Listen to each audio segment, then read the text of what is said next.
융합 및 로봇공학의 2의 파트 2이고요. 챕터 10이 됩니다. 힘과 힘에 관련된 변수가 되겠습니다.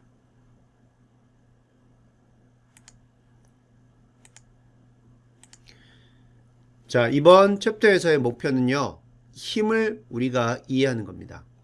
첫 번째, 힘의 의미는 무엇인가? 힘은 영어로 force라고 이렇게 이야기를 합니다. 그리고 뉴턴의 역학 법칙, Newton's Law in Mechanics, 이 부분을 우리가 다시 한번 볼 것이고요. 그리고 여러분한테는 좀 생소한 내용이 됩니다. 하지만 기계공학 하는 사람들한테는 되게 중요한 내용이 돼요. 모멘트, 토크. 자, 요것도 이제 하나의 힘의 종류가 되는데, 요거는 조금 더 설명을 하면 작용점이 떨어진 거리에 작용하는 힘입니다. 자, 그래서 force acting at a distance. 그 다음에 일이라고 하는 거는 또 힘과 관련되는 건데 어떤 구간에 걸쳐서 작용하는 힘이에요. 즉 힘에 의해서 어떤 물체가 이동하게 되면 그 힘의 방향과 이동 방향이 같은 부분으로서의 그 부분들을 다 우리가 합하게 되면 그게 work이 되고요. 이거는 에너지의 단위가 됩니다. 그래서 이거는 force acting over distance 이렇게 표현할 수가 있고, 그 다음 pressure and stress가 있습니다. 이거는 force acting over an area, 그래서 어떤 에어리아에 작용하는 힘입니다. 그래서 힘 나누기 그 힘이 작용하는 에어리아가 이 응력이 되고요. 그 다음에 우리가 힘을 어떤 단면적이 이렇게 분포시켰을 때 그것을 가지고 우리가 압력이라고 표현을 합니다. 그래서 여러분들이 이제는 힘과 압력, 압력과 또 응력 이런 것들을 다 구분을 할 수가 있는 그런 수준이 되어야 됩니다. 그리고 탄성계수, modulus of elasticity, 그리고 강성계수, modulus of rigidity.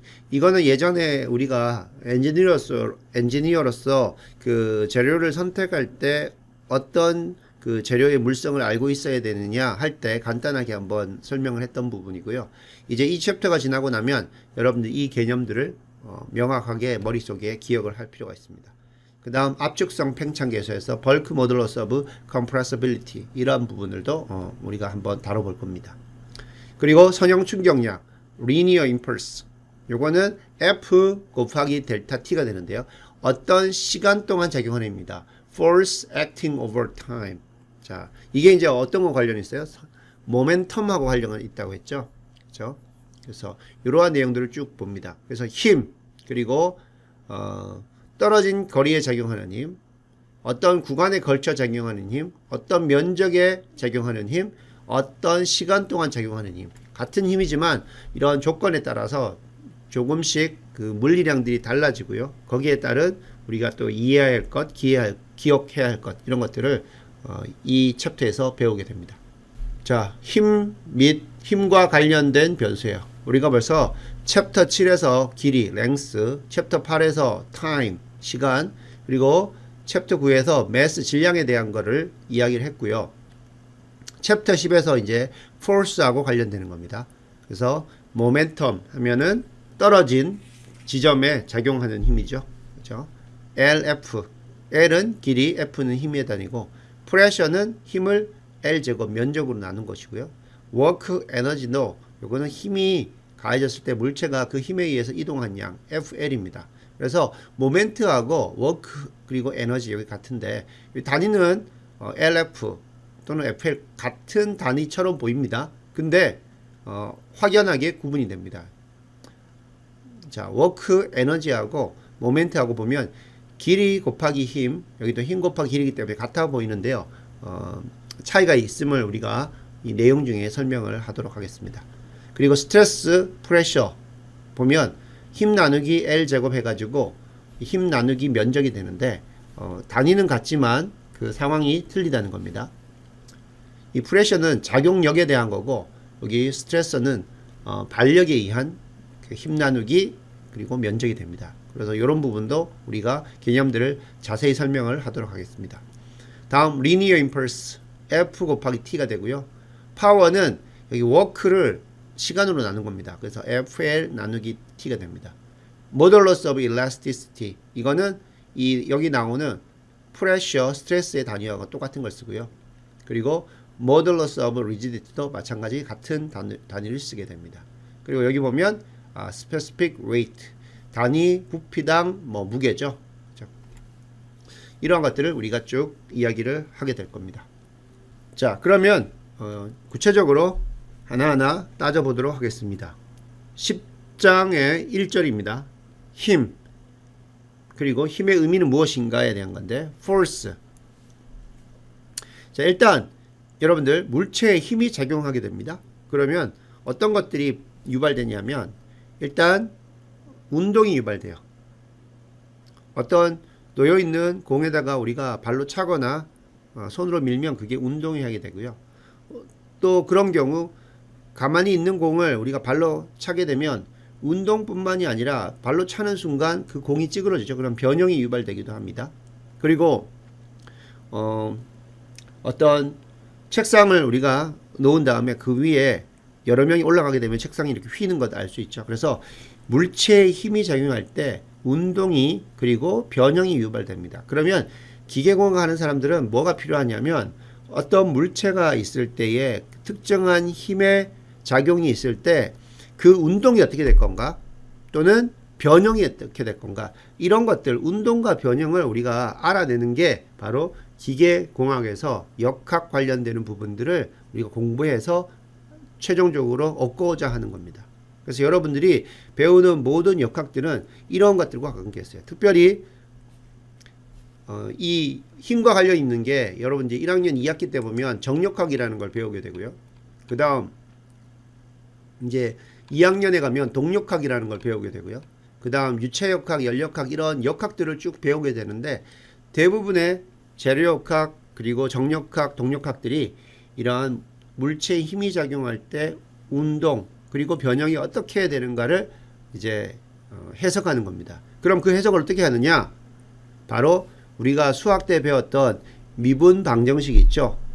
이러한 물체의 힘이 작용할 때 나타나는 현상을 기술할 수 있는 수학적인 방법이 미분 방정식이에요. 따라서 그런 미분 방정식을 풀게 되면 물체에 어떤 힘이 가해졌을 때 운동이 어떻게 되느냐 또는 변형이 어떻게 되느냐 이런 것들을 배우게 됩니다. 그래서 조금 여기 적어보면요. 일단 여러분들이 이러한 물체에 힘이 작용한다는 것은 그 물체의 운동과 그리고 변형을 유발시킨다는 걸 알 수가 있고요.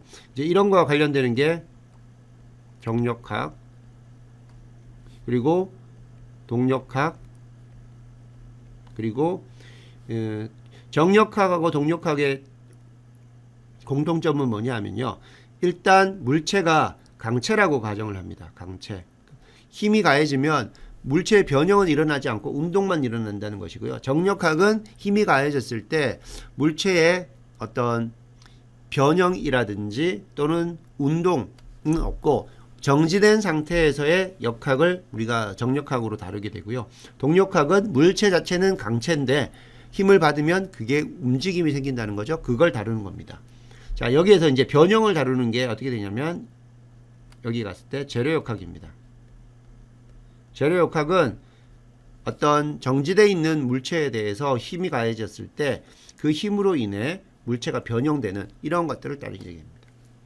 자, 그런데 이러한 것들이 대부분 어떤 걸로 기술되냐면 우리가 이미 다뤘던 미분 방정식으로 이러한 모든 운동과 변형들이 기술이 되고요. 그러면 미분 방정식을 풀게 되면 물체의 힘이 작용할 때 운동과 변형이 어떻게 되는가를 알게 됩니다.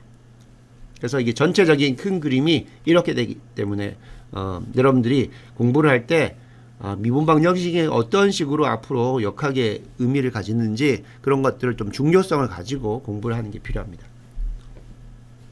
자, 그래서 이게 어떻게 보면 큰 의미를 가지고 있는 한 문장이 됩니다. 자, 두 물체의 사교 작용으로 나타나는 현상에서 이러한 힘을 우리가 알게 되고요. 뭐 우리가 어떤 걸 밀게 되면 그 미는 힘의 발력으로 또 발력이 나타나고요. 또 당기는 힘도 있을 수 있고요. 그 다음에 두 물체 사이의 접촉력 그런 것들도 있을 수 있죠. 그래서 이 힘이라는 것은 이 물체의 사교 작용 인터랙션으로 나타나는 현상이다라는 거 알 수 있고, 그 다음에 힘은 항상 쌍으로 나타난다. 요거는 그 작용력 and 그 다음에 reaction force, 그죠? 작용 반작용이죠. 그래서 힘은 쌍으로 나타난다는 걸 이해하면 되겠고요. 물체에 힘이 작용하는 경우, 앞에서 일단 이미 이야기를 했었어요. 이 물체에 힘이 작용해서 그 작용하는 힘이 비평형력일 때, 자, 일단 물체를 이동시킵니다. 이동을 가지고 우리가 병진이라고 하고, 그 다음에 또 회전을 시켜요. 그냥 가만히 있는 물체가 힘을 받았을 때 그게 그냥 직선과 같은 운동을 할 수도 있지만 그게 회전을 할 수도 있다는 거죠. 그런 운동을 발생시킨다는 거고, 자, 정지하고 있는 물체를 움직이게 하고, 뭐가 힘이, 또 움직이는 물체의 속도나 운동 방향을 변경시킨다. 뭐가요? 힘이. 예. 그 다음 물체를 또 변형시킵니다. 자, 일반적으로 이제 우리가 변형을 다룰 때는 이 재료역학에서 다루게 되는데, 재료역학은 그 물체의 한 부분이 어딘가에 고정되어 있다고 생각을 하고 합니다. 그래서 힘을 가하게 되면 긴 뭐 보 같은 게 있다고 싶다. 30cm 자 같은 게 있는데 한쪽을 고정시키고 여러분이 그 힘을 가하게 되면 어떻게 됩니까? 그게 굽혀짐이 이러죠. 굽힘이 일어나고, 또 어떤 경우에는 스프링을 여러분들이 잡아당기면 늘어나거나 또는 압축하면 줄어들거나 하는 것이 되겠죠. 변형이 생기는 거예요. 늘어나고 줄이고 굽히고 또 이제 비틀리게 한다. 여러분들 콜라 우리가 그 뚜껑을 캔으로 따는 거 말고 이렇게 돌리는 거 있죠. 그런 것처럼 어떤 물체의 끝단을 잡고 그런 식으로 회전하는 힘을 주게 되면 물체는 비틀림이 일어나게 됩니다. 그래서 여기서 지금 표현한 이런 것들 하나하나 현상에 대해서 그 현상을 나타내는 식들이 다 있습니다. 그래서 그런 것들을 우리가 앞으로 공부하게 될 것이고요. 힘의 종류로는 중력, 탄성력, 저항력, 마찰력, 부력들이 있다. 그래서 이러한 여러 가지 힘의 종류들에 대해서도 우리가 한번 다져보겠습니다. 힘의 단위는 우리가 뉴턴을 쓰죠. 그래서 1뉴턴이라고 하면 1kg의 질량을 1m/s 제곱으로 가속시키는데 필요한 이거는 힘이다. 힘의 정리로 힘의 단위 뉴턴이 사용되고요. 그래서 뉴턴은 1kg 곱하기 1m/s 제곱이 되고, 또는 또 다른 단위계에서는 우리가 파운드 포스, 특별히 힘이기 때문에 여기 포스를 이용해서 이렇게 이 단위를 쓸 때도 있습니다. Definition of force. 힘의 정의죠, 그죠? 자, 힘의 정의. 자, 그러면 힘을 우리가 정의하는 데 있어서 고려해야 될 게 뭐냐 하면, 모든 힘, force는 뭐가 중요하냐면 크기가 있어야 돼요. 크기, magnitude. 그리고 힘은 이게 벡터기 때문에, 그리고 방향이 필요합니다.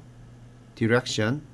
그리고 그 힘이 어디에 작용하느냐, 작용점, point of application. 이것을 이용해서 정의를 합니다. 그래서 크기, 방향, 그리고 작용점에 따라서 힘들이 물체에 나타내는 그 최종 결과라고 하죠. 그게 달라질 수 있다는 거예요. 자, 아래 그림은 동일한 물체에 작용하는 힘의 크기, magnitude, 그리고 방향, direction, 그리고 작용점, point of application들이 서로 달라질 때 어떤 상황인지를 보여주고 있어요. 자, 첫 번째 거하고 두 번째 거는요, 동일한데 제일 왼쪽은 두 번째 거하고 다른 게 뭐냐면, 여기 나오는 힘의 크기가 틀립니다. 그죠? 힘의 크기가 제일 왼쪽 거하고 두 번째 거는 여기 매그니튜드. 그러면 1번에서 늘어나야 될 그 어떤 물체의 변형량보다 2번에서 늘어날 것이 2배가 되겠죠. 왜냐하면 힘이 2배가 들어갔기 때문에. 자, 이런 걸 알 수가 있고, 그 다음 자, 이 첫 번째 거하고 1번하고 이 2번이라고 치고요. 자, 1번하고 3번을 비교해 보면 힘의 크기는 같고요. 작용점도 같습니다. 근데 뭐가 틀려요? 이거는 디렉션이 틀리죠. 자, 이 디렉션이 틀리면 어떤 게 되냐면, 자, 1, 2번에서는 이게 뭐가 생기냐면 인장이 생겨. 늘어나는 인장이 생기는데, 반면에 여러분들이 이러한 바가 있을 때 힘을 이렇게 가해주면 어떻게 되냐면 바는 이렇게 휘게 되죠. 이렇게 휘는 걸 가지고 우리가 뭐라고 하냐면 굽힘이 일어난다고 그랬습니다. 굽힘. 그래서 이거는 굽힘이 일어나요. 왜 그래요? 힘의 방향이 바뀜에 따라서 이렇게 굽힘이 일어나고, 이 3번하고 4번은 또 뭐가 틀립니까? 3번하고 4번은 힘의 방향과 크기는 같은데 여기 나오는 여기 작용점이 틀려요. 작용점이 틀립니다. 자, 이렇게 되면 이것도 마찬가지로 굽힘이 일어나는 것이고요. 대신 3번보다 4번이 굽힘이 적게 일어나겠죠. 왜냐하면 여기 이 지점에서 이 힘이 작용할 때까지 거리가 3번이 더 크기 때문에 여기에서의 그 3번에서의 모멘트가 더 큽니다. 그리고 마찬가지로 여기 5번도 같은 크기 방향이지만 여기 나오는 작용점들이 이렇게 다르다. 그래서 힘의 크기, 방향, 그리고 작용점을 가지고 여러분들이 힘을 정의할 수 있어야 되겠다는 것 기억을 해 주기 바랍니다. 자, 다음은 힘의 경향, tendencies of force.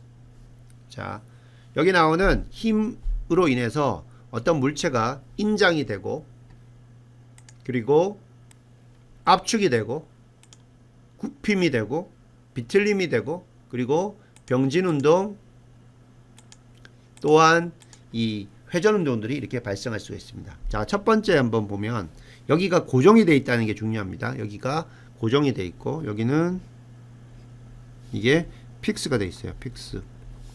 고정이 되어 있죠. 이럴 때 힘을 쫙 이쪽 오른쪽 끝단에서 힘을 주게 되면 elongate, 이거는 이제 인장이 일어난다는 거죠.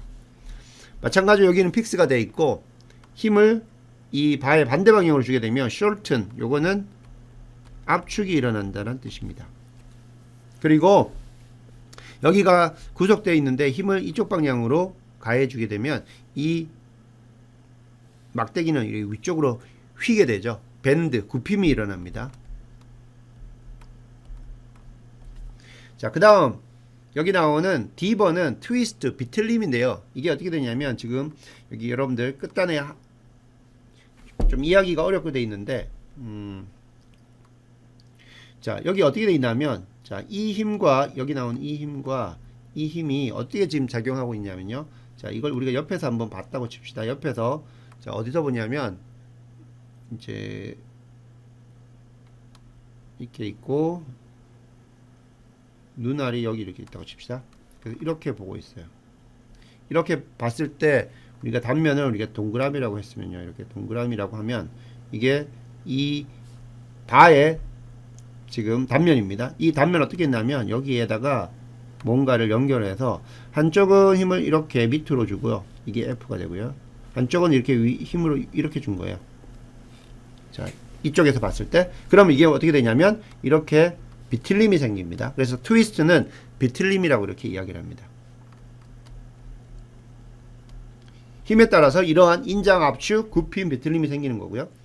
그 다음 여기서는 얼음 위에 아주 매끄러운 그러한 표면 위에서 이러한 뭐 블록 같은 걸 놓고요. 힘을 딱 가하면 translate, 그냥 손으로 쭉 직선으로 이렇게 움직이는 그러한 운동이 생깁니다. 그걸 가지고 우리가 병진 운동이라고 이렇게 이야기를 합니다. 병진 운동.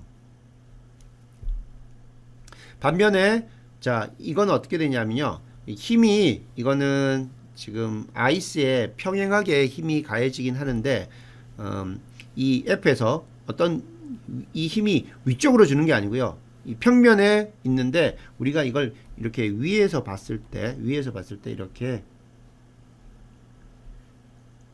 있다고 치면요. 힘을 뭐 이런 식으로 줬다고 치는 거죠. 이렇게 한쪽 모서리에다 이렇게. 그럼 어떻게 되겠어요? 이 물체가 어떻게 되겠어요? 이렇게 뭐 이렇게 회전하는 일들이 생기겠죠. 그래서 그 부분은 회전 운동이 생긴다는 거예요. 자, 이래서 힘이 가해짐에 따라서 인장, elongation, 압축, shorten, 그리고 굽힘, bend, 그리고 비틀림, twist가 일어나고, 요거는 이제 변형과 관련되는 것들이죠. 요거는 변형. 그리고 이건 뭐예요? 이거는 운동하고 관련되는 거죠. 운동. 운동에는 병진 운동, translation, 그리고 회전, rotation이 있다는 거죠. 자, 이렇게 우리가 변형과 운동을 따로 구분할 수도 있고요. 어떤 경우에는 뭐예요? 우리가 운동이 일어나면서 변형이 같이 일어날 수도 있습니다. 야구공이 날아오고 있는데 타자가 배트를 딱 쳤어요. 그럼 순간적으로 날아오는 그 방향이 바뀌면서 이제 타구가 외야 쪽으로 날아갈 텐데, 그때 우리가 고속 카메라를 찍어서 보면 그 공이 어떻게 됩니까? 찌그러졌다가 팽창했다가 찌그러졌다 하는 건 반복되죠. 그런 식으로 실제로는 변형과 운동이 이렇게 복합적으로 나타나는데, 우리가 일단 배울 때는 이게 복잡하기 때문에 운동은 운동대로 일단 배우고요. 변형은 변형대로 배웁니다. 운동을 다질 때는 이 여기 나오는 이 물체들이 강체 변형을 하지 않는다고 생각하고, 이 변형을 또 배울 때는 이게 어딘가에 구속이 되어 있는 상태로 이렇게 따로따로 분리해서 배웁니다. 그래서 학부 과정에서는 대부분 그렇게 분리해서 배우고요. 이제 4학년 정도 가면 이제 진동학 같은 거, 그리고 여러분들이 이제 유한요소 해석 같은 걸 배우게 되면 실제로 구조물이 운동을 하면서 변형을 하는 그런 부분들을 다 같이 이렇게 우리가 수치적으로 그것들은 해석을 하게 됩니다. 자, 참고로 여러분들 앞에서 어떻게 공부해야 될지, 어떻게 배우는지에 대한 설명했고요. 자, 다음으로 넘어가겠습니다. 다음은 훅스로입니다. 훅스로. 자, 이 훅스로는 힘과 변형에 관련되는 것을 나타내는 아주 기본적인 식이 되는데요. 한번 바로 들어가 보면 스프링에 가해지는 스프링의 힘과 그 다음에 이 후크의 법칙, 즉 스프링의 힘이 가해지면 스프링이 얼마나 늘어날 것인가, 뭐 이런 것들 관계가 있을 것 같죠. 그런 것들을 이제 이 후크라는 영국의 과학자가 제안을 한 겁니다. 그래서 아주 오래전에 벌써 제안된 내용이지만 그 제안된 시기와 상관없이 이것들은 지금도 우리가 활용을 하고 있습니다. 그래, 스프링 예를 한번 봅시다. 토셔널 스프링이죠. 요거는 이 회전, 그러니까 토셔널이기 때문에 이제 비틀림에 의해서 그 비틀림에 대한 어떤 스티프니스를 가지고 있어요. 그래서 이거는 어떻게 사용되냐면, 나중에 이 토셔널 스프링을 쓰게 되면 회전에 대한 스프링 역할을 감당할 수가 있고요. 리니어 스프링은 직선 운동 그럴 때 사용하는 것이고, 요거는 뭐 용수철이라든지 일반적인 우리의 어플리케이션이 되고, 요런 거는 이제 예전에 태엽 있죠. 태엽 같은 거 이렇게 감으면 그게 바퀴가 장난감 같은 게 쭉 계속 움직이게 되는 그런 것들이 이런 토셔널 스프링을 썼었고요. 그 다음 심플레이트 액팅에서 스프링이 되는 이거 판 스프링이에요. 판 스프링은 큰 트럭들의 그 현가장치 밑에 보면 이 플레이트들을 적층해서 스프링 역할을 하게 하는 것들이 있습니다. 그래서 이러한 용도의 다양한 그런 스프링들이 있는데, 자, 그러면 이 스프링에 힘이 가해질 때 어떤 힘에 의해서 변형이 어떻게 생길 건가, 그걸 우리가 생각해 본 거죠. 이 훅스라는 사람이, 과학자가 제안한 게 이렇습니다. F는 KX입니다. 여기서 F는 이 스프링에 작용하는 힘이에요. 예를 들자면 이 스프링에 이렇게 F라는 힘을 가하면 이 스프링은 늘어나게 되겠죠. 자, 늘어날 때 얼마만큼 늘어나는가? F가 가해지면 크면 클수록 늘어나는 양이 클 겁니다. 그래서 X라는 이 스프링의 변형량을 이렇게 F는 X에 대한 1차식으로 나타나고, 그 다음에 여기 그러면 스프링의 어떤 세기라고 할까요? 스프링의 그 세기에 따라서 큰 스프링의 세기가 큰 것은 같은 힘을 넣어도 이게 작게 변형이 될 거기 때문에 이 어떤 그 파라메타 여기 그 어떤 상수 하나를 곱해줍니다. 그게 스프링 상수예요. 그래서 결과적으로 스프링에다 이런 F를 가하게 되면 이러한 F는 KX라는 걸로 표현이 된다는 거죠. 그래서 여기서 K는 스프링의 세기를 나타내는 스프링 상수다. 그리고 X는 스프링 힘에 의해서 변형된 변형량이다. 이렇게 쓰게 됩니다. 그래서 F를 우리가 뉴턴이라고 쓰면요. F를 뉴턴이라고 쓰면 X는 변형량이기 때문에 그냥 길이의 단위를 쓰게 되는 거고, K는 어떻게 됩니까? 여기가 F가 힘이고 여기 길이가 되기 때문에 K의 단위는 이렇게 길이분의 힘, 이렇게 표현이 됩니다.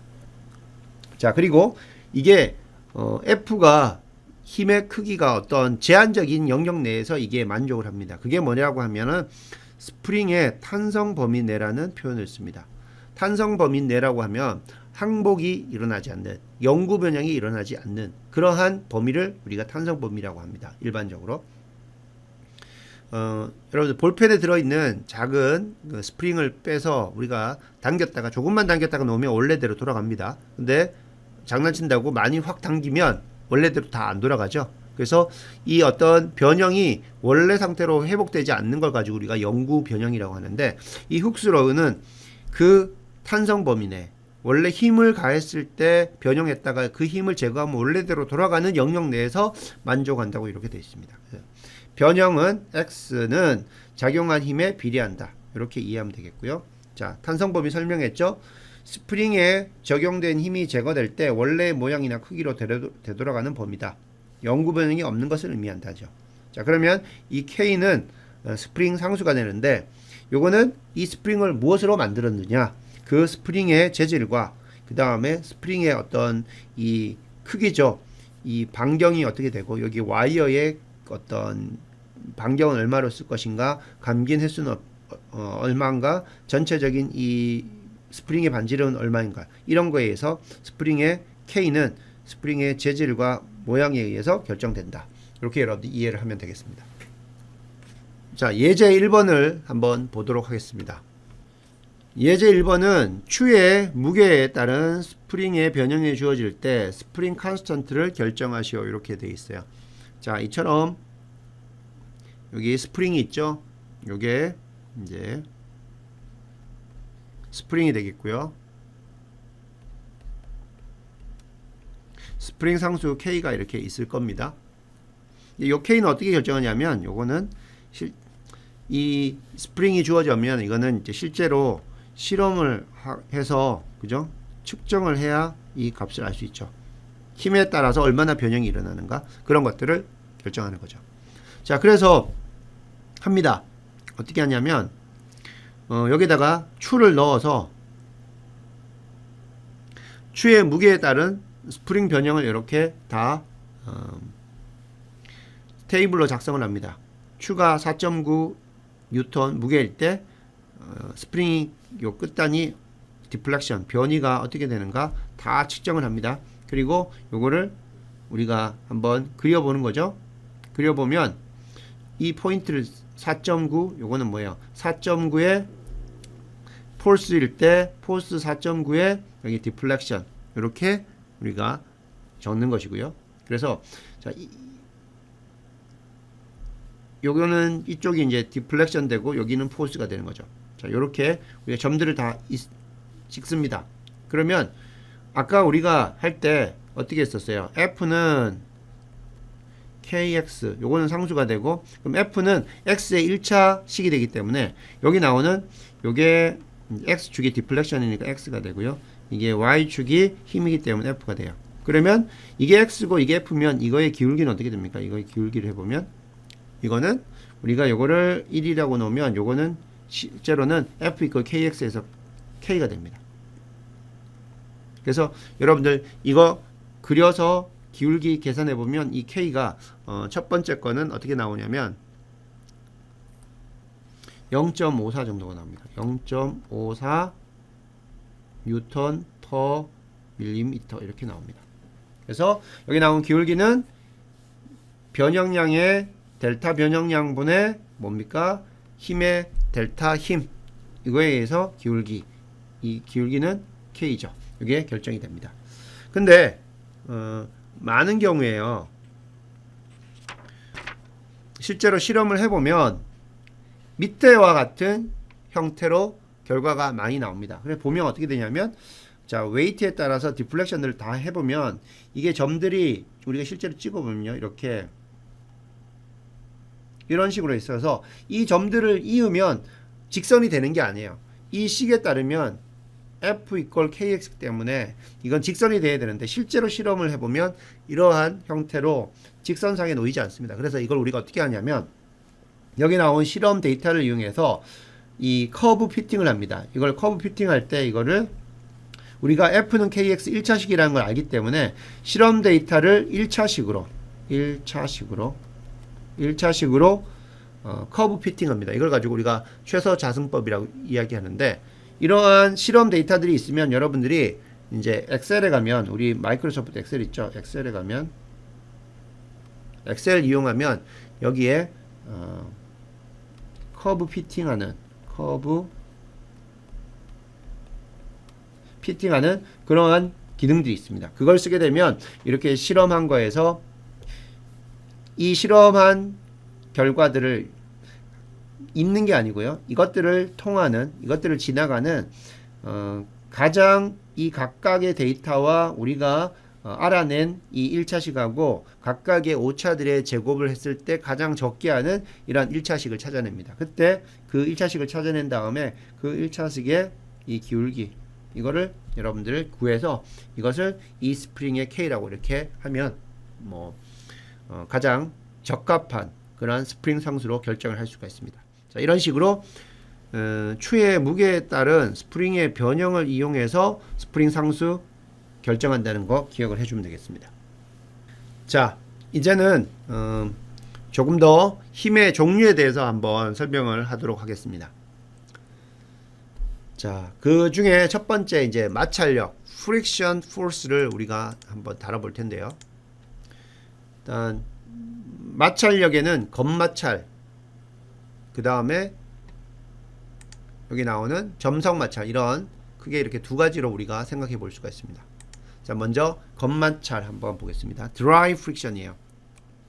요거는 이런 어떤 표면에 이런 물체가 놓여져 있을 때 우리가 이 물체를 밀었을 때 이 물체와 이 바닥 사이에 마찰력이 존재하는 거죠. 그래서 이 dry friction이라고 하는 거는 접촉 표면 사이에 어떤 비규칙적인 접촉 때문에 생기게 되는데, 결국은 이 접촉 표면이 우리가 마이크로스코픽하게 봤을 때 불균일하기 때문에 생깁니다. 그래서 접촉면에 발생하는 물체의 운동을 방해하는 힘, 그래서 물체의 운동을 방해하는 힘이 바로 마찰력이다 라고 여러분 이해를 하면 되겠고요.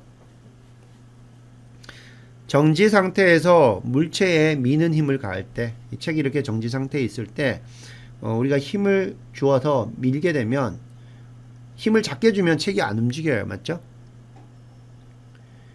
책을 움직이게 하려면 이 어떤 크기의 힘을 넘어서는 힘으로 P를 가해야 됩니다. 그죠?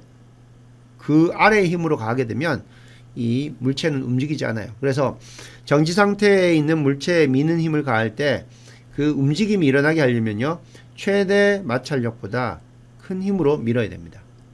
근데 또 여러분들이 경험한 게 있을 겁니다.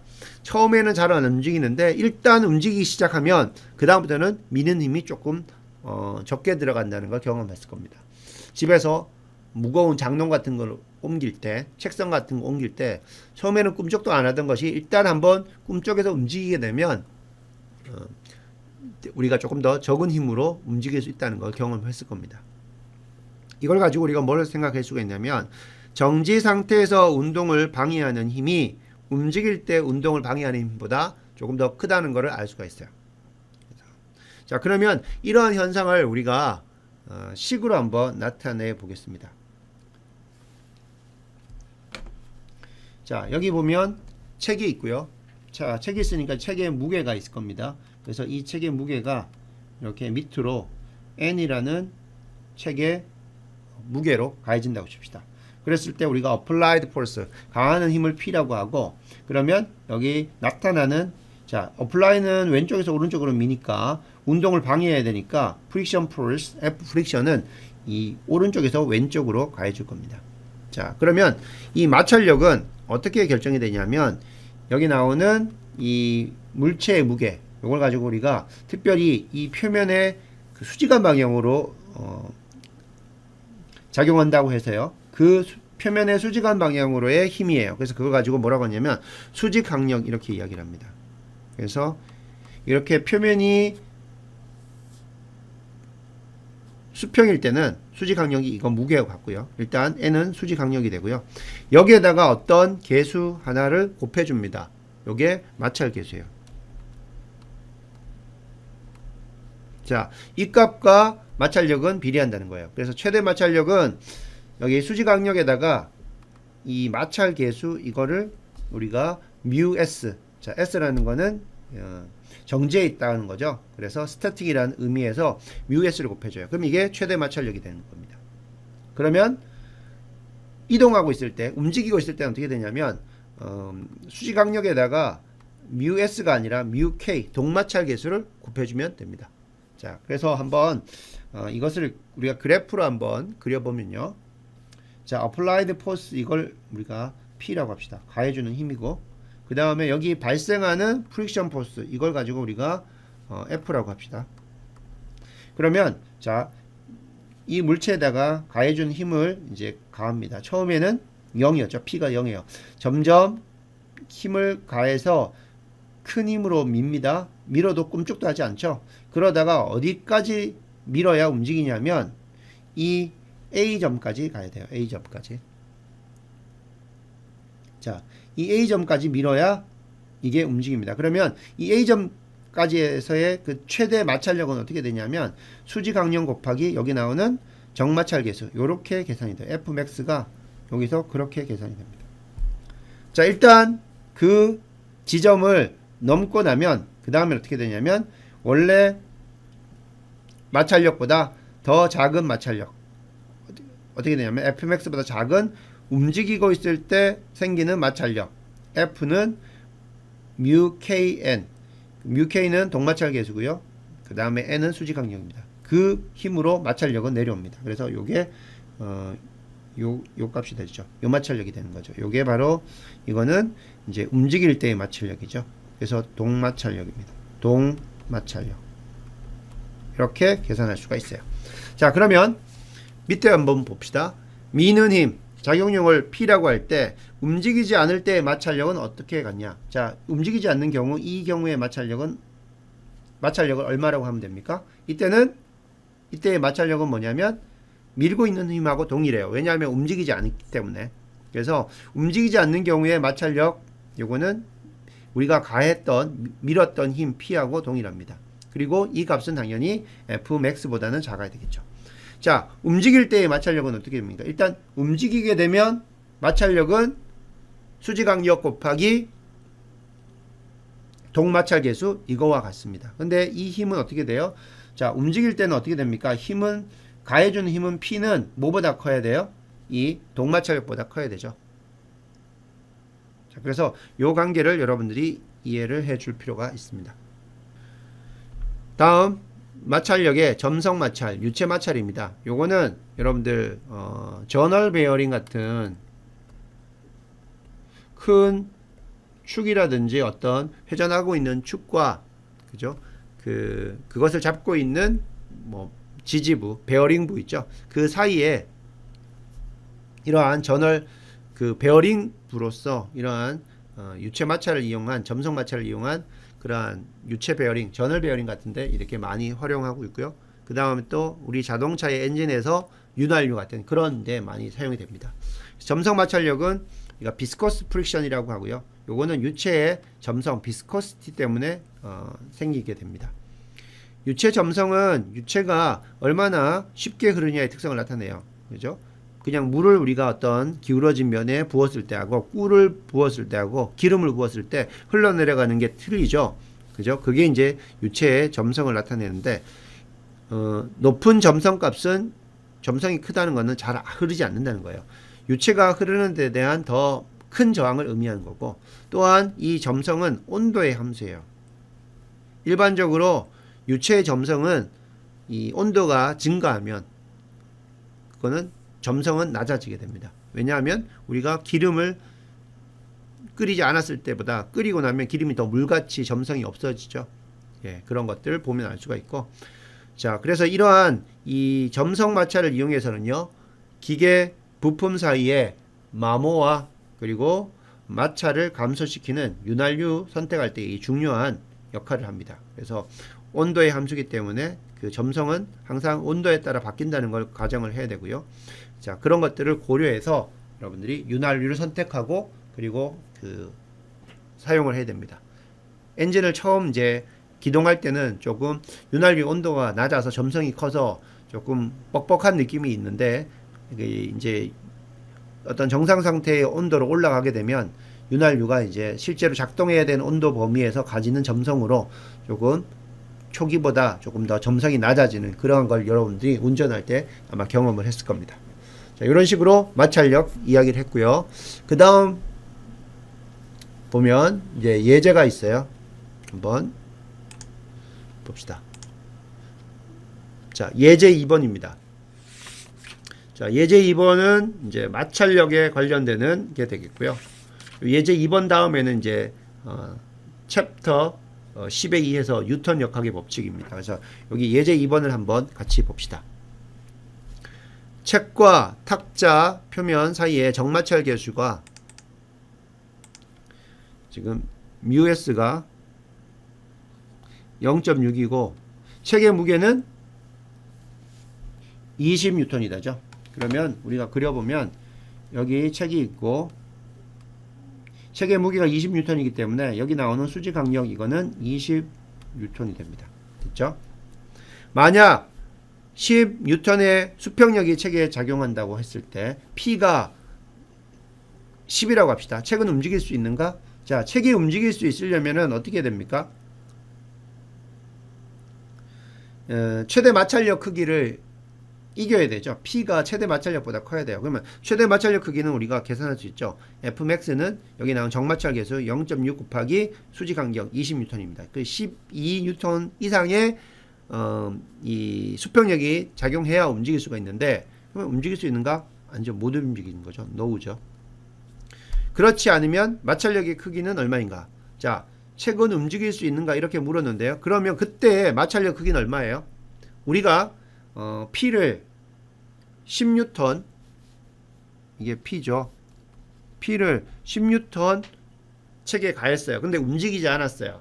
그러면 왜 안 움직였죠? 마찰력 때문이에요. 자, 그러면 어떤 물체에 우리가 이 10N을 가했는데 이 방향으로 움직이지 않았다. 그러면 동일한 힘이 이거와 반대 방향으로 가해지고 있었다는 걸 알 수가 있죠. 그래서 움직이지 않았을 때는 그때 바로 마찰력의 크기는 10N이라는 걸 알 수가 있어요. 자, 그래서 마찰력 크기는 얼마인가? 이거는 10N이 됩니다. 그리고 책을 움직이기 위한 수평력의 크기는 얼마가 되어야 하는가? 예, 여기 정마찰 계수를 계산되는 그 정마찰력을 이겨야 되죠. 그래서 이게 P가 12N보다는 커야 됩니다. 그죠? 그래서 수평력이 12N보다 커야 한다. 이런 것을 우리가 알 수가 있습니다.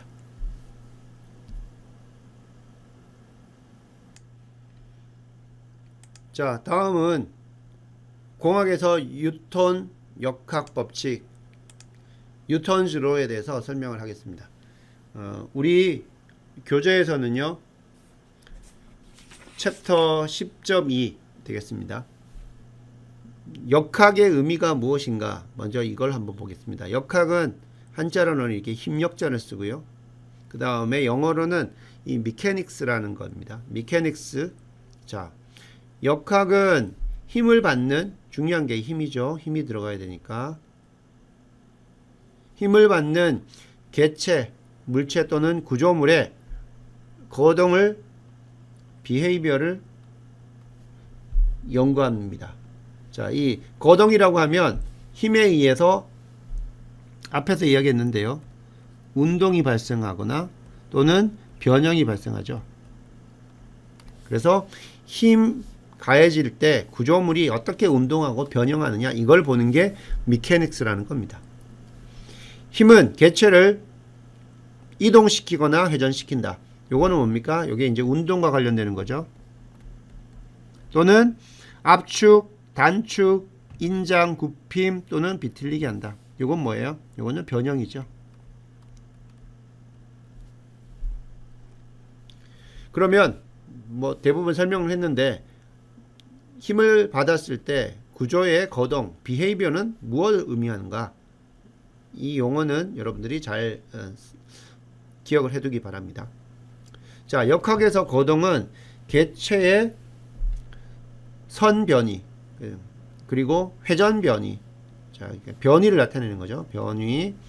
그 다음에 속도, 가속도, 이런 것들을 나타내고, 그 다음에 요거는 이제 운동과 관련되는 것이 되겠고요. 그 다음에 선 또는 회전의 변형, 디포메이션 또는 디포메이션으로 발생하는 스트레스, 이런 정보들을 얻는 겁니다. 자, 그래서 여기까지는 이제 운동과 관련되는 것이고, 여기서는 이제 변형과 관련되는 겁니다. 앞에서 설명했던 게 계속 반복되는데요. 여러분들 그만큼 이걸 구분해서 잘 알아둬야 된다는 거죠. 그러면 그 개체는 어떤 특징을 가져야 될 거 아닙니까? 그게 어떻게 특징으로 우리가 분별을 해야 되냐면, 형상적인 특징이 있고요. 그 다음 물성적인 게 있어요. 같은 물체라고 하더라도, 같은 크기의 공이라고 하더라도 우리가 힘을 가했을 때 그게 쇠공으로 되어 있는 공하고 그냥 일반 야구공하고 운동의 양상이 틀리겠죠. 그거는 뭐 때문에 그래요? 여기 나온 물성 때문에 그렇죠. 머티리얼 프로퍼티가 다르기 때문에 그래요. 그 다음 형상 측면인 것은 지름이 10cm인 거하고 지름이 30cm인 쇠공하고 우리가 같은 힘을 가했을 때 달라지죠. 그래서 그 형상 특성, 이 형상과 물성들이 그 개체로 정의하는데 필요하다. 자, 형상 특징은요, 조금 더 설명하면, 형상 특징으로는 길이들이 있을 수 있고, 단면적, 그리고 단면 1차 및 2차 모멘트. 길이, 단면적, 그리고 단면 1차. 그러니까 단면 1차는 뭐예요? 도심이죠. 도심이 어딘지. 그 다음에 단면 2차 모멘트 뭐예요? Second moment of area. 단면 2차 모멘트. 이거는 굽힘에 대한 저항 정도를 나타내는 거죠. 이런 것들이 다르기 때문에 같은 힘이 들어오더라도 그 비헤이비어, 거동이 달라진다는 거죠. 물성 특징은 어떤 게 있냐? 밀도, 그 다음에 탄성계수, 그리고 뭐 전달계수, 이런 것들이, 또는 포화송비, 이런 것들이 물성 특성이 되겠죠. 자, 그러면 이 개체들이 그냥 형상과 물성 특성만 주어지면 되느냐, 힘이 주어지면 되느냐, 거기서 끝나지 않고요. 이 개체와 주위와의 상호작용이 어떻게 벌어지느냐도 알아줘야 됩니다. 그게 여기 나오는 경계조건, boundary condition 입니다. 예를 들어서 여러분들이 어떤 물체가 있을 때 그것을 구속을 어떻게 하느냐. 예를 들어서 이러한 봉이 있다고 칩시다. 이러한 봉이 한쪽 끝에 이렇게 구속되어 있어요. 그러면 이 부분은 이제 여기 구속이 된 거죠. 픽스가 된 거예요. 그죠? 그리고 이 끝단은 우리가 여기다가 어떤 롤러를 이렇게 달아서 이게 끝단이 이렇게 좌우로 쉽게 움직일 수 있도록 하시는, 이런 것들이 상호 주위와의 어떻게 작용하도록 했느냐. 그래서 이런 것들을 가지고 뭐라고 하냐면 바운더리 컨디션, 경계 조건이라고 이야기합니다. 그 다음 초기 조건도 있을 수 있어요. 질량 스프링에서 질량이 움직이고 있는데 우리가 힘을 가합니다. 그러면 초기에 정지하고 있을 때하고 초기에 어떤 속도를 가지고 있을 때하고 다를 거죠. 그죠? 그래서 그걸 가지고 우리가 초기 조건이라서 이니셜 컨디션이죠. 이니셜 컨디션, 여러분들 우리가 미분 방정식 풀 때 2개 미분 방정식은 초기 조건 2개 들어가고 1개 미분 방정식은 초기 조건이 하나 들어가는 그런 경우 우리가 이야기를 했었죠. 그래서 경계 조건과 여기 나오는 초기 조건, 이런 것들이 반드시 주위와의 상호작용으로 들어가야 되고요. 그리고 힘이 어떤 방식으로 개체에 작용하는지 이런 것도 중요하죠. 그렇죠? 힘이 여기서 중간에 여기 이렇게 힘이 그냥 F만 이렇게 작용하는 건지, 아니면 끝단에 이렇게 모멘트 M이 작용하는 건지, 이런 것들을 따져봐야 된다는 거죠. 그래서 여기 나왔던 역학들을 이야기하면은 정역학, 아까 앞에서도 좀 이야기했었는데요. 자, 이거는 강체의 정지에 있는 어떤 개체에 대한 역학을 따지는 것이고요. 그 다음에 이 부분이 이제 강체에 대해서 움직임이 있는, 운동이 있는 것을 보기 위해서는 이게 동력학이 됩니다. 됐고, 자, 정력학에서 강체였던 것을 정지에 돼 있긴 한데 이것을 변형이 가능한 그런 것들로 개체로 우리가 고려를 하게 되면 이게 재료역학이 돼요. 자, 이외에 또 역학으로 하면 여러분들이 열역학. 그래서 정역학, 동역학, 재료역학은 이제 하나의 어떤 유사한 내용들로 하나 묶이게 되고요. 이거가 좀 역학이긴 역학인데 다른 분야가 열역학, 서머다이나믹스, 그 다음에 유체역학. 그러니까 유체에 관련되는 역학. 이렇게 또 요 두 개로 이렇게 그룹핑을 하고 그렇습니다. 그래서 여러분들이 지금 언급하고 있는 이 역학들은 다 배우게 돼요. 가장 중요한 이 공학에서 다뤄야 될, 특히 기계하는 사람들한테 중요한 부분이기 때문에 이러한 것들을 쭉 다 배우게 되는데 설명했던 큰 그림을 좀 이해를 해줬으면 좋겠어요. 정력학과 재료역학의 차이는 뭐다? 정력학은 정지에 있는 것, 재료역학도 정지에 있는 건 맞긴 한데 정력학에서는 힘을 가해도 그 물체가 변형하지는 않는다고 가정합니다. 강체로 가정하는 거고, 재료역학은 변형을 하는 거고, 그 다음에 정력학과 동력학 관점에서는 정력학은 정지에 있는 것이고, 동력학은 우리가 힘을 가해주면 강체이긴 한데 회전을 한다거나 어떤 운동을 속도를 가지고 움직이는 그러한 형태의 어떤 역학을 동력학이라고 한다. 이렇게 큰 그림을 여러분들이 가지고 있으면 좋겠고, 열역학과 유체는 또 역학이긴 하지만 우리가 지금 다루고 있는 이러한 개체가 힘을 받았을 때 어떻게 운동과 변형이 일어난다는 건 조금 다른, 이건 유체에 관련되는 내용들을 주로 공부하는 것이다. 이렇게 구분을 해주면 좋겠습니다. 자, 그래서 공학에서 이제 뉴턴 역학 법칙을 이야기하기 전에 이 역학에 대해서 이렇게 좀 구분을 했고요. 자, 그러면 이제 뉴턴 1, 2, 3법칙이 무엇인지 한번 같이 정리를 해봅시다. 자, 뉴턴의 제1법칙, 우리가 관성의 법칙이라고 알고 있어요. 관성의 법칙. 관성의 법칙은 원래 운동하는 상태를 유지하려는 성질입니다. 예를 들어서 정지하고 있거나 등속으로 손운동을 하고 있는 물체는 외부에서 힘을 받지 않으면 그 상태를 그대로 유지합니다. 그리고 모든 물체는 관성을 가진다. 그래서 원래 운동을 그 상태를 유지하려는 성질이다. 다음 뉴턴의 제2법칙. 이거는 이제 가속도의 법칙인데요. 이거는 F는 ma 이렇게 되는 거죠. 어떤 물체가 힘 F를 받으면 힘의 방향과 같은 방향입니다. 이게 벡터이기 때문에 같은 방향으로 힘의 크기에 비례하는, 자, 힘의 크기에 비례하는 A가 생겨요. 가속도가 발생한다는 거고.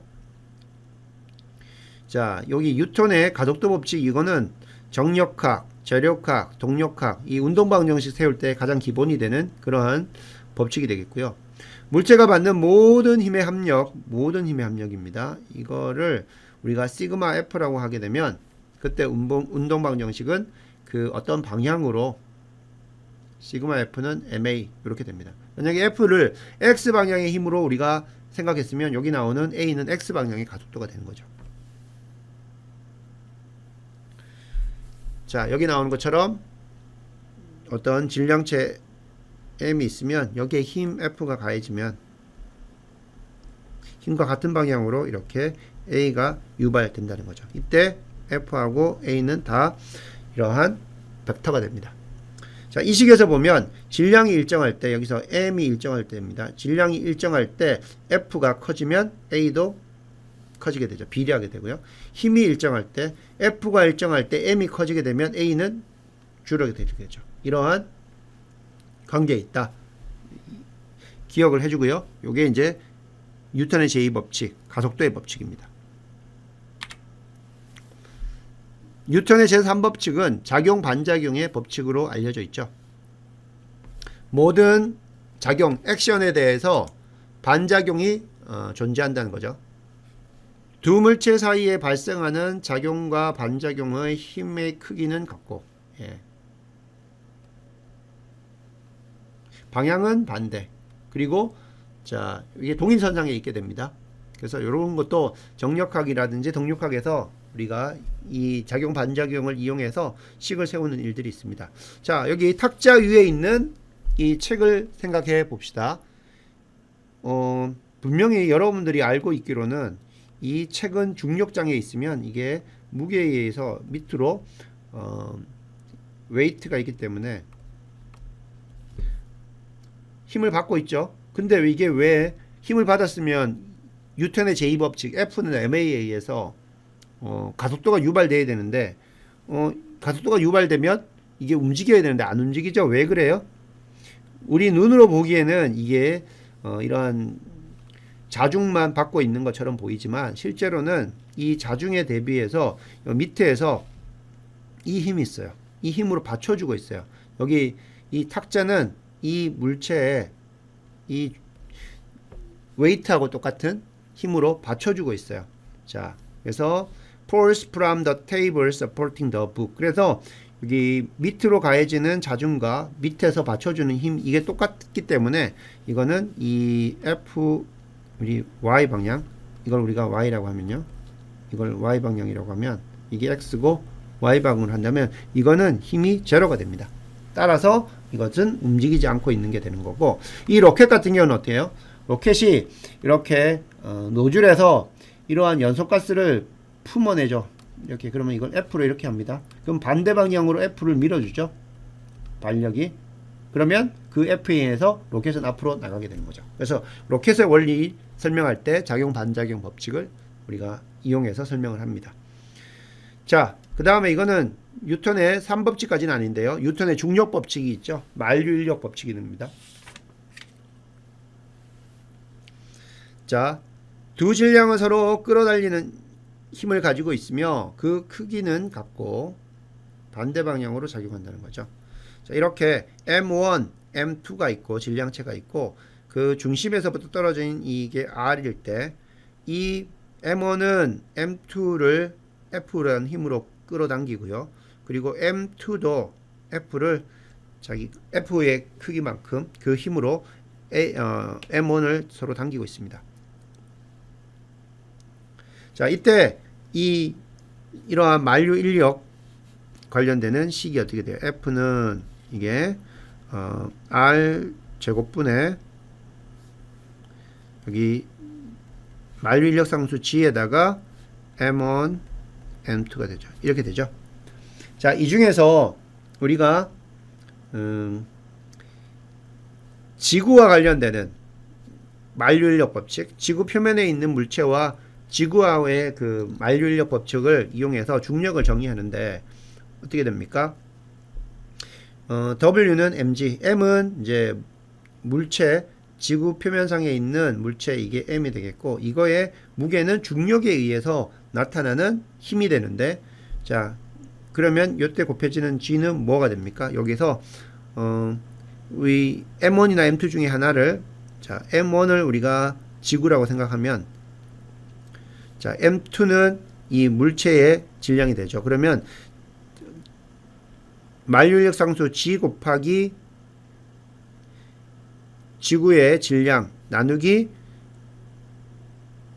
지구의 반지름. 왜냐하면 이 표면에 있다고 하면 지구 반지름은 아주 크지만 물체는 반지름이 작다고 치면 그냥 우리가 이거를 R 이 R은 그냥 지구의 반지름이라고 이렇게 해도 무관합니다. 그래서 G는 R Earth의 제곱분의 G 곱하기 M Earth 이렇게 해야 됩니다. 그래서 M Earth는 지구의 질량은 대략 5.97 곱하기 10의 24승 kg으로 알려져 있고요. 그 다음에 R의 반지름은 6370 곱하기 10의 3승 이렇게 됩니다. 그래서 이걸 가지고 계산을 하게 되면 G는 9.81 정도 나타난다는 거죠. 그래서 그거의 관계는 이렇게 됩니다. 지구가 있고 M Earth 이게 전체 질량이 되는 거고 그 다음에 지구 표면에 질량이 있고 질량체가 있고 그 다음에 떨어진 거리는 R Earth가 된다. 이러한 관계가 되는 거죠. 자 그럼 예제 10.3과 10.4를 한번 같이 해보겠습니다. 간단한 문제이기 때문에 뭐 어려울 거는 없습니다. 지구에 250kg의 질량인 탐사선의 무게를 정하라고 했죠. 이게 m이 됩니다. 그 다음에 결정해야 되는 거는 무게입니다. 웨이트. 다음 달 달에서는 이 달의 중력 가속도가 1.6 m/s 제곱이 되고 화성 마르스에서는 G 마르스가 3.7 m/s 제곱에서 탐사선의 질량은 얼마인가였죠?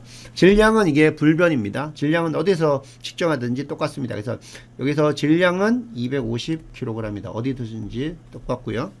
대신 무게는 바뀝니다. 무게는 뭡니까? 무게는 지구에서 무게 W 지구는 질량 곱하기 지구에서의 중력 가속도 9.81 곱하면 요거는 여기에 킬로그램이고 이게 미터/s 제곱이기 때문에 나오는 단위는 뉴턴이 됩니다. 250 곱하기 9.81 하면 2452.5 뉴턴이 되고 달에서의 웨이트 무게는 달에서의 질량 곱하기 달에서의 중력 가속도 곱하면 되죠. 1.6입니다. 곱하면 400뉴턴. 화성에서는 질량 곱하기 화성에서의 중력 가속도 여기 3.7이라고 주어졌으니까 곱하면 925뉴턴 나옵니다. 뭐 간단한 문제가 되겠고요. 다음 예제 10.4를 한번 보겠습니다. 우주선이 목적에 따라서 낮게는 250km로부터 높게는 965 고도로 지구를 돌고 있대요. 자, 그래서 여기 적어 보면요. 목적에 따라서 이 궤도가 틀린데 여기 나오는 저궤도 같은 경우에 자, 여기는 우리가 오비트 L이라고 하고 여기는 오비트 하이라고 한번 해봅시다. 자, 낮게는 얼마입니까? 250이죠. 그래서 낮게는 이게 해보면 고도니까 여기부터 여기가 250km고요. 그 다음에 높게는 어떻게 됩니까? 높게는 965km 고도가 됩니다. 자, 이렇게 돌고 있어요. 우주선 안에 있는 우주 비행사에 대한 G값을 결정을 합니다. G값. 그리고 지구 표면에서 질량이 M이 70kg이었다면 지구 둘레의 궤도에서 몸무게 즉 웨이트는 어떻게 되냐는 거죠. 자, 여기서 이제 우리가 필요한 거는 G값을 결정하는가. G값은 그 만류 인력 관련되는 그 식에서 유도가 되겠죠. 앞에서 보면 그 만류 인력 상수 G가 있고 그 다음 M은 이 지구의 질량이 되는 거고 R은 이제 떨어진 무게중심 사이의 거리가 됩니다. 그죠? 그래서 이 식으로 우리가 계산할 수가 있어요. G 만류인력 상수는 6.673 곱하기 10의 마이너스 11승 미터의 3승 나누기 킬로그램 S 제곱이 되고요.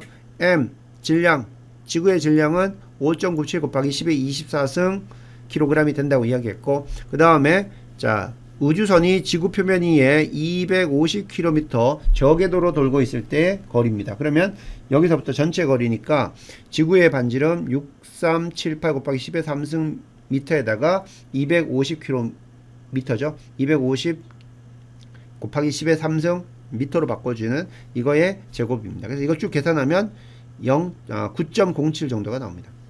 요게 250km 저궤도를 돌 때에 거기에서의 중력 가속도가 되는 거고 그때의 몸무게는 여기다가 70kg 곱해주면 635N이 나옵니다. 동일한 방법으로 우주선이 지표면에 965km 떨어져 있을 때는 그때의 그 여기서는 GL 여기서는 GH가 되겠죠. 해보면 자 여기 나오는 G값은 동일한 거 들어가고요. 지구의 질량도 동일한 거 들어갑니다. 대신 이것만 바뀌죠. 거리만 바뀝니다. 지구의 반지름 더하기 그 다음에 표면에서 그 고궤도까지의 거리 계산해 줍니다. 그럼 이거 계산하면 계산기로 계산하면 7.38 m/s 제곱이 나오고요. 자, 이 상태에서의 몸무게는 70 곱하기 7.38 m/s 제곱하면 517N이 나옵니다. 그래서 고궤도를 돌 때 중력 가속도가 훨씬 작아지게 되고 그때 몸무게가 느껴지는 몸무게는 더 작아진다는 거 여기서 우리가 알 수가 있습니다.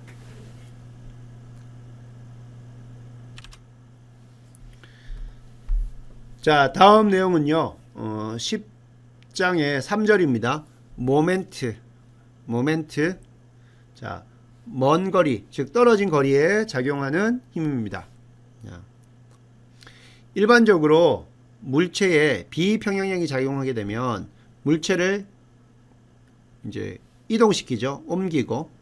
근데 옮겨지는 게 비평형 그 힘의 방향으로 움직이게 됩니다. 그리고 이게 회전시키게 되고 이동뿐만 아니라 병진뿐만 아니라 경우에 따라서는 회전도 발생하고요. 그 다음에 변형이 일어날 수도 있죠. 굽히고 비틀리고 이러한 게 이제 비평형력이 작용할 때 나타나는 그런 현상이 됩니다. 자, 우리가 또 이러한 떨어진 거리에 작용하는 힘에서 우리가 모멘트를 한번 생각해 볼 수가 있는데요. 그 중에 굽힌 모멘트 한번 생각해 봅시다. 여러분들 바람이 많이 부는 날 우리가 도로를 나가 보면 신호등들이 있죠. 근데 신호등들이 보면 길게 기둥으로 올라가 있고 그 다음에 또 팔이 이렇게 길게 있어요. 왜냐하면 신호들을 달고 있어야 되기 때문에. 자, 그런 것들이 보면 바람이 불 때 이렇게 휘청휘청 하는 것들을 볼 수가 있어요. 그 가로등들을 우리가 보게 되면, 자, 가로등, 교통신호등, 이런 거, 나무, 이런 것들은 바람에 의해서 굽힌 모멘트가 발생합니다. 굽힌 모멘트라는 것은 말 그대로 그 부재들을 굽게 밴딩하게 만드는 그러한 힘들이 발생을 하는 거예요. 자, 그런데 그 구조물들을 우리가 잘 보면 이 가로등을 달고 있는 또는 교통신호등이라든지 보면 이 기둥의 지표 부분에서는 이 굽힌 모멘트가 최도가 됩니다.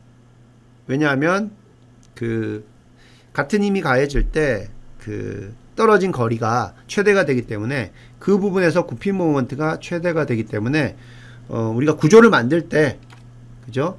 대부분 기둥 기초 부분에 큰 면적, 즉 단면적이 큰 걸로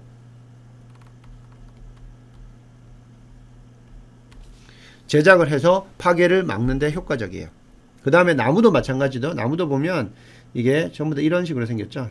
밑둥이 더, 그죠? 밑둥이 더 이렇게 크다는 거 알 수가 있고, 그 다음에 가로등 같은 것도 보면, 교통신호등도 보면 이렇게 해가지고 끝에 뭐 이러한 보강제 같은 것들을 이렇게 더 달죠. 이런 식으로 밑부분들이 이런 식의 설계를 하는 거는 왜 그러냐면 이 부분에서 굽힌 모멘트가 최대가 되기 때문에 이러한 굽힌 모멘트가 최대가 되는 것들에 대해서 생기는 파괴 나타날 수 있는 것들을 방지하기 위해서 그렇게 한다는 거죠. 즉 꼭대기보다 지면에 가까운 쪽이 더 두껍게, 단면적이 더 크게 그렇게 우리가 설계를 하고 제작을 합니다. 자, 그러면 우리가 정확하게 이제 모멘트 한번 이야기를 해봅시다. 모멘트, 영어로는 MOMENT가 되고 또는 토크라고 하기도 합니다. 그래서 모멘트 또는 토크라고 이렇게 이야기합니다. 어느 한 점이나 축에서 일정한 거리를 두고 힘이 작용할 때입니다. 어떠한 한 점이나 또는 축에서 거리가 떨어지고 힘이 작용하는 걸 말합니다. 그래서 여기서 나오는 한 점이나 축에 대해서 모멘트가 발생해요. 그래서 그 점이나 축에서 멀리 떨어져 있으면 떨어져 있을수록 모멘트는 같은 동일한 힘이지만 더 커지게 됩니다. 이 경우에 물체를 회전을 시킵니다. 회전을 시키거나 또는 비틀리게 합니다. 그래서 이 경우 모멘트나 토크가 들어오게 되면 회전을 시키거나 비틀리게 한다 라는 것을 알 수가 있고, 동일한 힘에 대해서 이 거리, 즉 한 점이나 축에서 멀리 떨어지면 떨어질수록 모멘트는 커진다 라는 걸 여러분들이 알 수가 있을 겁니다. 이 그림을 한번 볼게요. 한 점에 대한 힘의 모멘트. 자, 한 점에 대한 힘의 모멘트.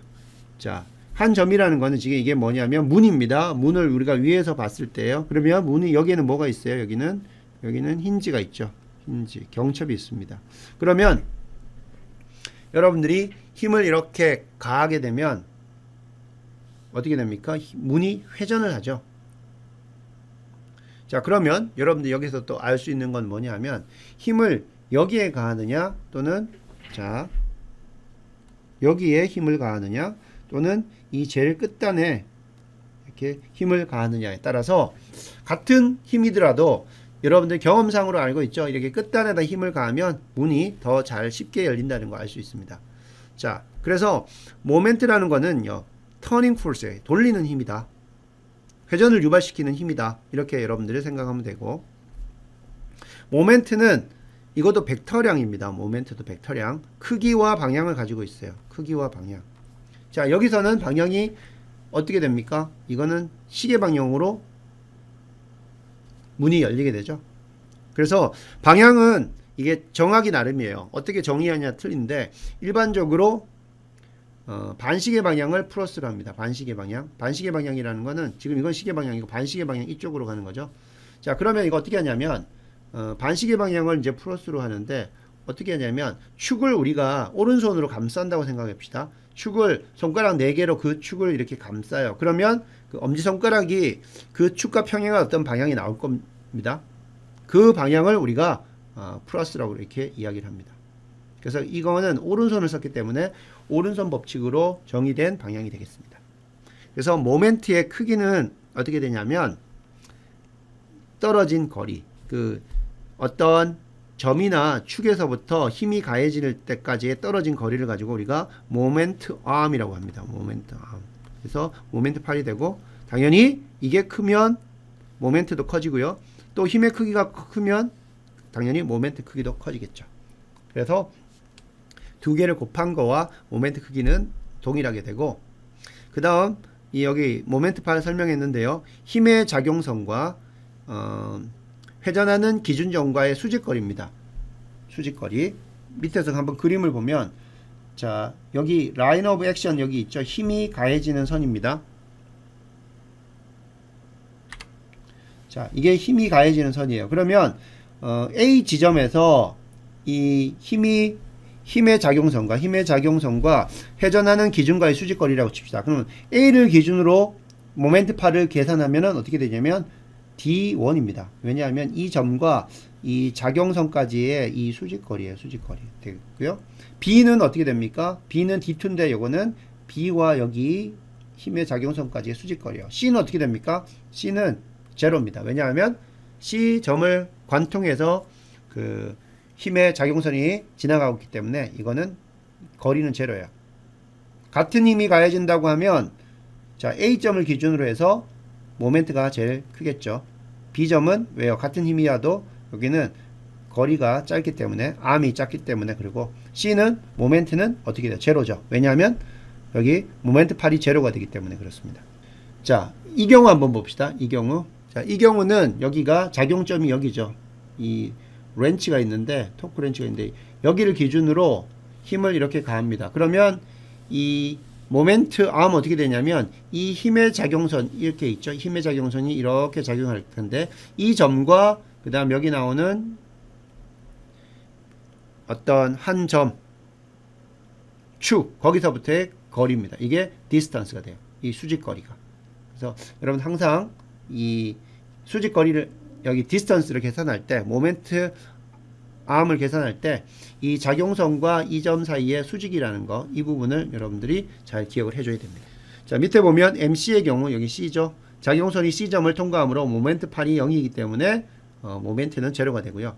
자, 요거를 쓸 때 자, MA A점에 대한 모멘트 이렇게 씁니다. A점에 대한 모멘트는 D1 곱하기 뭐 F, 그 다음에 MB는 B점에 대한 모멘트는 그 모멘트 암 곱하기 힘의 크기 F, 그 다음에 MC는 제로가 됩니다.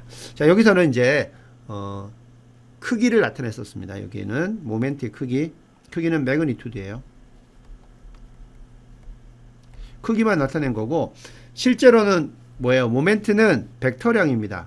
그래서 회전하는 어떤 방향과 크기를 같이 나타내야 되는데, 자, 이것을 같게 나타내려면은 여러분들이 그 벡터의 외적이라는 것을 이용을 해야 됩니다.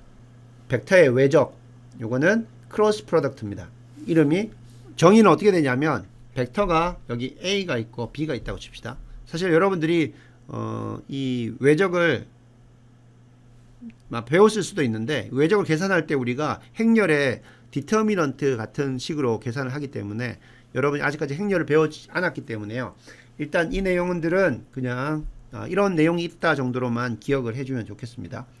외적에 대한 부분들은 나중에 다시 배울 기회가 있습니다.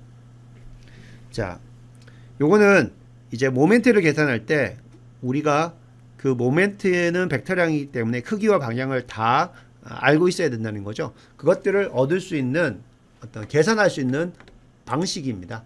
그렇죠? 이거를 이제 알고 있으면 여러분들이 쉽게 모멘트의 방향과 크기를 계산할 수가 있습니다. 자, 그때 사용되는 건데요.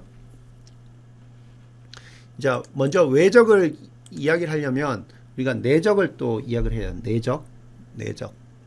내적은 이거는 인너 프로덕트라고 합니다. 인너 프로덕트. 요거는 A하고 B가 벡터가 주어졌다고 치면 A 내적 비료입니다. 여기에 도트라는 이런 표시를 써서 하게 되고요. 이거의 정의는 A 벡터의 크기하고 B 벡터의 크기에다가 코사인 세타 그 사이각을 곱해주면 됩니다. 반면에 여기 크로스 프로덕트라는 외적이라는 건요, 이 곱하기 기호를 쓰게 되고요. 자, 요거는 크기는 어떻게 결정되냐면 요게 매그니튜드예요. 매그니튜드. A의 크기, 그 다음에 B의 크기 곱하기 그 사이각 세타의 사인 세타를 곱합니다. 내적은 코사인 세타인데 요거는 사인 세타가 되고, 그 다음에 요게 이제 디렉션을 나타내는 단위 벡터입니다. 디렉션을 나타내는. 반면에 내적은 이게 스칼라입니다. 스칼라. 이거는 크기만 있어요. 크기만. 방향은 없습니다. 이거는 외적은 벡터기 때문에 이거는 벡터기 때문에 크기하고 방향이 다 필요하고요. 내적은 순수하게 크기만 나타냅니다. 자, 정의는 한번 보면 A라는 벡터가 하나 있고요. B라는 벡터가 하나 있으면 그 사이각을 우리가 세타라고 합시다.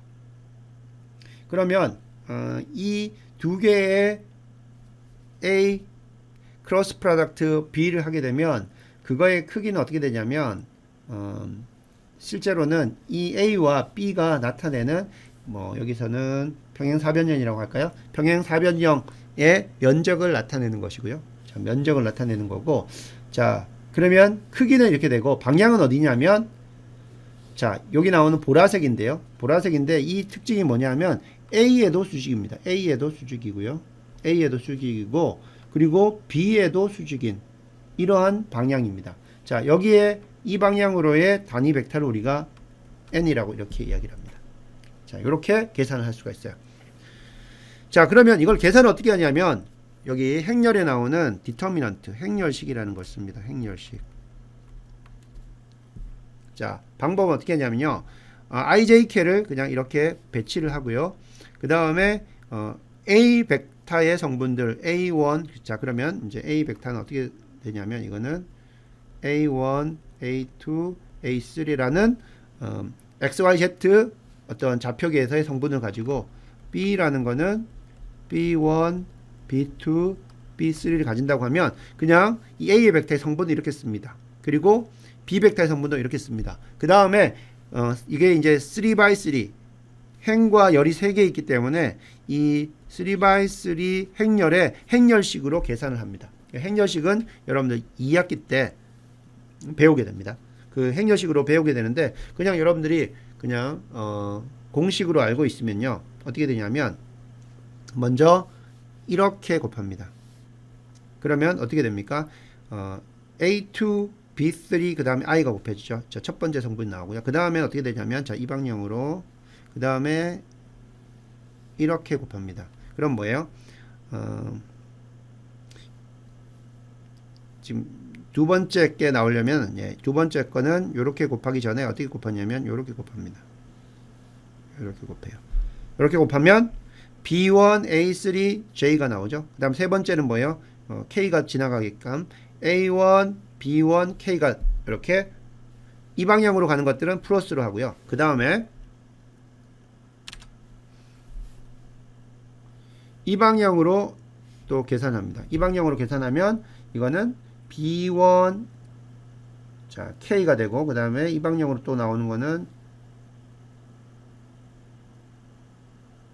자 이렇게 오고요. 그 다음에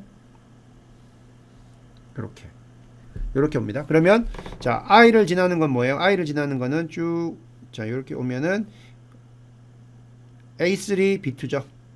근데 파란색으로 된 거는 앞에 마이너스를 붙이고 그 다음 J가 있는 건 뭐예요? J는 A1, J 그리고 B3죠. A1, B3, J. 근데 방향은 이제 이 파란색은 마이너스를 붙여주고 그 다음 K가 지나는 건 뭡니까? K는 B1, A2, K죠. 그래서 A2, B1, K인데 자 파란색은 이렇게 마이너스로 요게 이제 3x3 여기 나오는 두 개의 벡터 공간상에 있는 두 개의 벡터의 외적을 계산할 때 우리가 행렬식으로 써서 계산하는 그냥 공식입니다. 이거는 여러분들 행렬식을 알게 되면 왜 이렇게 나오는지를 알게 되는 것이고요. 그냥 요거는 공식으로 그냥 간단하게 계산할 때 어떤 식으로 하라고 나오는 거고 이거는 공식을 뭐 기억할 필요까지는 없고요. 요식만 알고 있으면 여기 있는 요식만 알고 있으면 행렬식을 우리가 3x3 행렬식의 그 계산 방법을 알기 때문에 굳이 밑에 거는 기억하지 않더라도 이 방법만 알면 외적은 계산할 수가 있습니다. 그래서 실제로 이 외적을 크로스 프로덕트를 이야기하는 이유는 정확한 모멘트의 정의는 이 크로스 프로덕트로 정의가 되기 때문입니다. 자, 참고로 이 크로스 프로덕트는요, 여러분들 유체를 이제 유체역학을 배우게 되는데 그때 유체의 그 부분이 회전이 하고 있는지 안 하느냐를 한결할 때 우리 컬이라는 걸 계산합니다. 그레디언트 벡터 크로스 프로덕트 F가 되는데 요때 이제 외적을 사용하고 그 다음에 자기장 하에서 전하가 받는 그 로렌츠 포스를 계산할 때 이 공식을 사용하게 되고 그 다음에 저기 나오죠.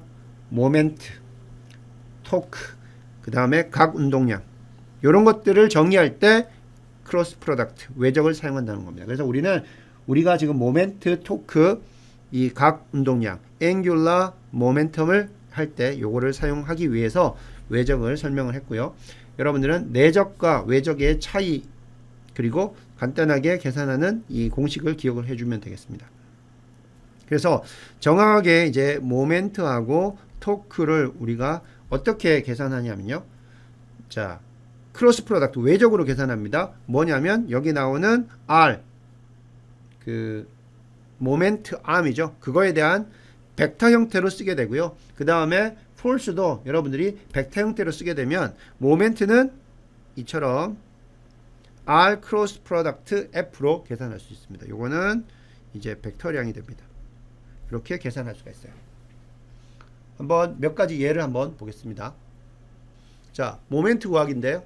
자, 여러분들은 한번 보면 여기서 어떤 모멘트가 더 클지 한번 생각해 보자는 거죠. 같은 포스가 가해지고 있을 때, 자, ABC에서 모멘트 크기를 계산해 보라 그러면 어떻게 됩니까? 자, 이거는 여기 중심에 쭉 그냥 F 지나가기 때문에 여기서는 모멘트 암이 제로가 되죠. 그래서 C는 제로가 되고, 자, A 경우에는 이 점에 대해서 디스턴스가 이렇게 크죠. 이만큼의 디스턴스가 되고, 디스턴스 A가 되고, 자, 이 경우에는 이 점과 이 하중점에서의 수직한 거리, 이거죠. 이게 DB가 됩니다. 어디가 커요? A가 크죠. 그래서 A가 모멘트가 가장 크고, 그 다음 B, C는 제로라는 거 알 수가 있습니다. 자, 그러면 이 예제를 한번 보겠습니다. 이 예제는 지금 여기가 중심이 되고, 그 다음에 여기 120N이 가해지고 있고, 그 다음에 여기는 뭡니까? 0.3m가 떨어져 있기 때문에, 여러분 이거 되게 쉽죠? 이거는 모멘트, 자, 이거 모멘트 계산해 보면, 지금 힘은 120이고, 그 다음에 떨어진 수직거리가 지금 0.3이기 때문에, 이거는 0.3m 곱하기 120N 하면, 이게 36Nm라는 걸 바로 알 수가 있고요. 방향은 여기 시계 반대 방향으로 가는 걸 알 수가 있습니다. 자, 그 다음 이거는 이제 어떻게 계산하면 될까요? 이거. 자, 이거는 지금 떨어진 거리가 여기서부터 0.3이긴 하지만요. 실제로는 이 작용선과 이 점과의 수직거리가 돼야 되죠. 따라서 사실 계산을 하려면 어떻게 되냐면 이거를 그대로 확장을 해서요. 여기서부터 수직거리를 내려야 됩니다. 이렇게. 그래서 이 수직거리를 해서 여기 나오는 거리, 이게 바로 D가 됩니다. 자, 또는 이걸 어떻게 해야 되냐면 앞에서 했던 것처럼 우리가 외적 크로스 프로덕트를 쓰면 됩니다. 외적은 어떻게 됐었어요? M은 이게 R 곱하기 F 곱하기가 아니라 크로스 프로덕트죠. 자, 그럼 이거의 방향은 어떻게 됩니까? 방향은 R과 F의 공통적으로 수직한 방향. 여기서는 이런 화면에서 우리 쪽으로 튀어나오는 방향이에요. 그래서 반시계 방향으로 회전하는 게 되는 거고, 자, 요거의 크기는 어떻게 된다고 했어요? 요거의 크기는, 자, R과 F의 외적의 크기는 어떻게 된다고 했어요? 요거의 크기, 매그니튜드는 여기 나오죠? R의 크기는 얼마입니까? 길이는 이 벡터는 0.3 그대로 오고요. F의 크기는 120 그대로 오고요. 그 다음에 사이각의 사인 값을 계산하라고 했죠? 사인 얼마요? 사이각이 얼마입니까? 지금 이게 지금 115도죠. 사인 115도 하게 되면 0.3 곱하기 120 사인 115도 하면 이게 바로 32.63이 됩니다. 자, 그럼 이거 어떻게 계산할 수가 있냐면, 자, 여기 지금 직각삼각형, 자, 이 120N의 작용선을 쭉 끄어서 여기 이 중심에서 수직선을 이렇게 내렸습니다. 그러면 이게 얼마가 돼요? 여기는 65도가 되죠. 65도가 되고, 이게 직각삼각형이니까 여기는 얼마가 됩니까? 이게 여기가 65도, 여기가 90도고, 여기는 뭐 여기서 90 빼기 65 하면 25도라는 거 나오죠. 25도라는 거 나오고, 자, 그러면 여기서 우리가 높이를 계산하면 되죠. 높이를 계산하면 됩니다. 여기서 이 점에서 이 점까지의 거리는 0.3m죠. 0.3m. 그러면 우리가 지금 필요한 거리는 이 거리죠. 그러면 이거는, 자, 여기 나오는 사인 65도를 우리가 적용해 보면 사인 65도는 뭐예요? 0.3m 분의 여기 D죠. 그래서 D는 사실 0.3m 곱하기 사인 65도 같습니다. 자, 이게 여기서 계산한 사인 115하고 같은 값을 가진다는 거 알 수가 있어요. 왜 그러냐면 사인 값 계산해 보면 사인 그래프 보면 이렇게 가잖아요. 그죠? 여기가 2분의 파이고, 그래서 65도나 115도나 동일한 값을 가집니다. 그래서 이렇게 계산된다는 거 알 수가 있어요. 자, 요거는 이제 여러분들 이해하기 위해서 넣어 놓은 그림이고요. 그 다음에 이런 문제에 우리가 모멘트를 이용해서 계산을 할 수가 있습니다. 자, 모멘트 평형으로 하중 구하기. 아래 그림에서 F는 얼마인가 이렇게 돼 있어요. 지금 이 어떤 물체가 있고요. 여기 지금 500N의 힘으로 이렇게 누르고 있어요. 그리고 여기는 이렇게 여기가 밑에 지면과 닿는 이러한 형태의 어떤 게 있어요. 그러면 이때 힘 F가 얼마 정도 가해지고 있는가, 여기서 힘 F는 얼마인가, 요거를 물어보는 겁니다. 지금 이 상태로 정지해 있습니다. 정지해 있기 때문에 힘의 평형 또는 모멘트의 평형이 일어나야 돼요. 왜냐하면 F 이퀄 ma이기 때문에, 그죠? 그 관점에서 모든 힘의 합력이 제로가 되어야 그 물체는 이퀄리브리엄, 움직이지 않는 정지 상태에 있는 겁니다. 자, 그러면 이 시스템에서는 뭐가 되냐면 모멘트가 지금 평형이 이루어져야 됩니다. 자, 그러면 우리가 모멘트를 한번 계산해 보겠습니다. 자, 모멘트를 계산하는데 어떤 점을 기준으로 모멘트를 계산하냐면요, 여기 나오는 이 점을 기준으로 모멘트를 한번 계산해 보겠습니다.